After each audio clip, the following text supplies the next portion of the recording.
Hello, and welcome back to Hitman 3 and the featured contracts. And today's contract, Silence Speaks Volumes. And the contract ID is currently up on the screen for anyone who wishes to have a go at it, and has been supplied to us today, courtesy of Throw Bread at Me.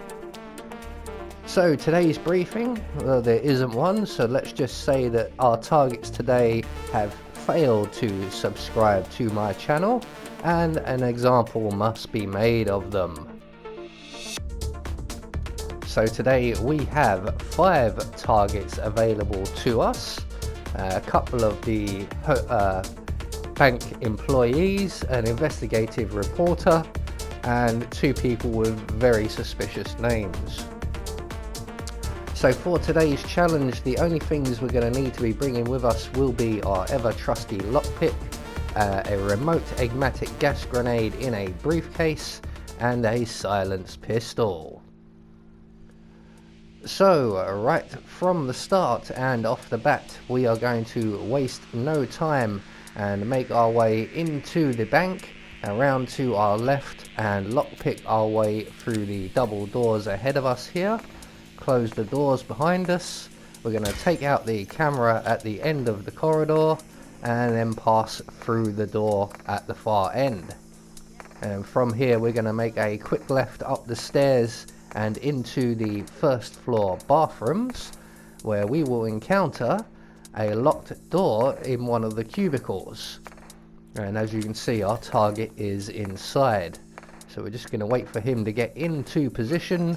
And once he is, we get the opportunity to see some kittens.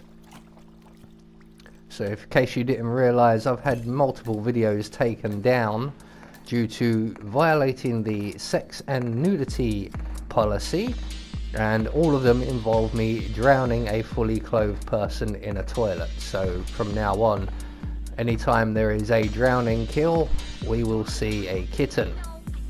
But once our first target has been drowned, we are going to take his outfit, pass through the investment hall areas, through the staff room and out the other side. We're going to take out the camera just in the corridor to our left and go through the double doors on our right. And our next target is the fired worker. So we're going to make our way past them and into the storage room. And in here we will find ourselves a crowbar, and we are going to use the crowbar combined with the door being open to lure firstly the guard and then our target into this room.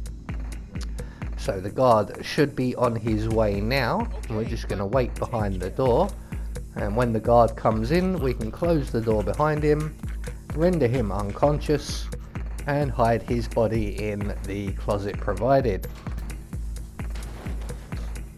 So we're also going to take his gun and we're going to stash that in the bin provided as well, because we are going to get frisked at some point later on, and we haven't finished with this room yet. So using the exact same technique with the crowbar and the door open, we can now attract the attention of the fired worker, our second target, and when he comes in to investigate, we can render him unconscious and snap his neck. So there we go, 2 targets down.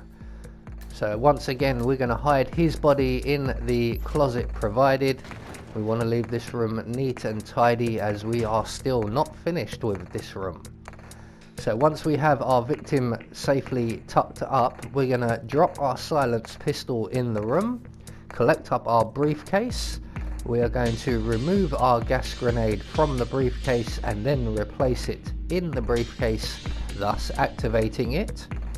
And then we're going to select our remote, and we're going to make our way back down to the main foyer, or the entrance hall, and just down the left hand stairs and to our left we will find the investigative reporter Ruby Rose, or Ruby Red. She's going to have a quick conversation with that gentleman there you see, and we don't want to rush in at this point. If we go in too soon and poison her with our briefcase, she will make her way past where we want to eliminate her, but at the same time there will be 2 other people in the area, so we don't want to rush that bit. So once we have poisoned Ruby Red, we can make our way back up the stairs, and this is where we will have to pass our frisk, and we're heading back round to where the fired worker is, and Ruby Red will make her way along through this area, and she's going to head up the stairs. So there is Mr. Man in the background. He's one of the people we were trying to avoid, because he comes down that staircase just ahead of us, which is the staircase that Ruby Red will be ascending if she can get that far. So we're going to wait right here by the doors, and once she comes through we can then render her unconscious. We're going to hide her body in the janitor's closet along with the fired worker and the guard. Now unfortunately we can't just leave her body in here, or we can, but we're going to have to take care of one other person. So once we've got her safely tucked up in the storage room, we can break her neck, and that's 3 targets down. So from here we're going to retrieve our silenced pistol, make our way around to our right and to the far end of the corridor, and it's this janitor that we need to deal with next, because once he's finished cleaning he will go into that janitor's room and he will find Ruby's body. So we're going to make our way past the janitor to the cleaning trolley at the end of the corridor, and we're going to turn off and then on again the radio, and when the janitor comes to investigate we can quickly get behind him, render him unconscious, there we go, and hide him in the crate provided. There you go mate, you've had a hard day, sleep it off. So from here we're going to make our way back down to the main entrance floor. Just be aware of the cameras, and we're going to duck around past the toilets here to avoid a camera. Our last 2 targets are the bank robbers, who are currently holed up in the bathroom we have just passed, but we're going to make our way back to the first set of doors we went through at the start, and just to our left there we will find a propane cylinder. It's best to crouch down when grabbing that cylinder and grab and get it in and out of that room very quickly, as it is a trespassing area for this outfit. So once we have our propane cylinder we're going to make our way back across the hall into the bathrooms, and the cubicle on the left is the locked one, and inside there we have our 2 targets.